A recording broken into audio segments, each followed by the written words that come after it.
My naam is Anton Falk. Ek is by Hino Suid-Afrika.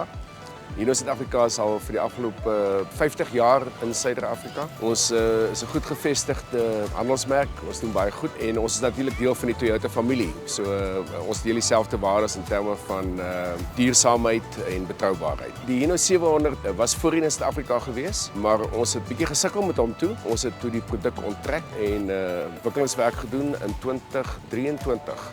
Het ons die huidige Hino 700 op die Suid-Afrikaanse mark gebring. Ons bring hom uit in 4 variante. Daarso is 2 engine groottes, 'n 450 pk en 'n 410 pk.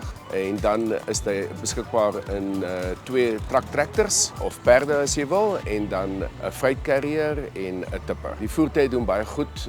Ons het baie vinnig vir onsself 'n goeie nis uitgekerf in die Suid-Afrikaanse mark. Die spesifieke taak waarvoor hy gevestig is, boonbehalwe dat hy perkrag en betroubaarheid het, is dat hy baie goed doen met streeks vervoer van groot joblots. En hy is op die oomblik is hy beskikbaar teen 'n special. Ons het in die begin van hierdie jaar hom begin beskikbaar maak met 'n diensplan wat komplementêr is vir die eerste 7 dienste van die voertuig. Dis vir 'n tydelike periode.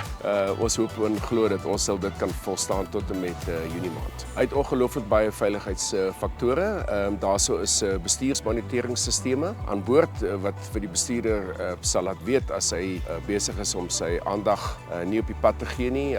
Hy meet die gesigsuitdrukkings en kyk of die bestuurder dalk kan besig is om in slaap te raak of nie nodige konsentrasie doen nie. Hande op die stuurwiel word ook gemeet en word ook gewaarsku voor. Dan word hy geassisteer met radar en met kameras om seker te maak dat die voertuig op die pad bly. So as hy afdwaal na links of na regs, kry hy die bestuurder ook stimuli in sy ore wat vir hom sê jy moet 'n bietjie pas op, jy is besig om af te wyk van die paaie af. Dan is daar ook insidentdeteksie wat plaasvind deur middel van die radar as daar obstruksie in die pad is wat hom waarsku en ook outomaties laat spoed verminder indien daar 'n voertuig voor hom is wat stadiger beweeg as wat die trok beweeg op daai stadium van die geveg. Plus natuurlik noodremme wat aangewend sal word as daar 'n obstruksie of iets voor die voertuig skielik verskyn wat die bestuurder self nie raak gesien het. En die hele idee daar agter is dat jy op 'n betroubare en veilige manier jou vrag, jou bestuurder en jou trok nie net by sy bestemming kry nie, maar ook weer veilig terugkry.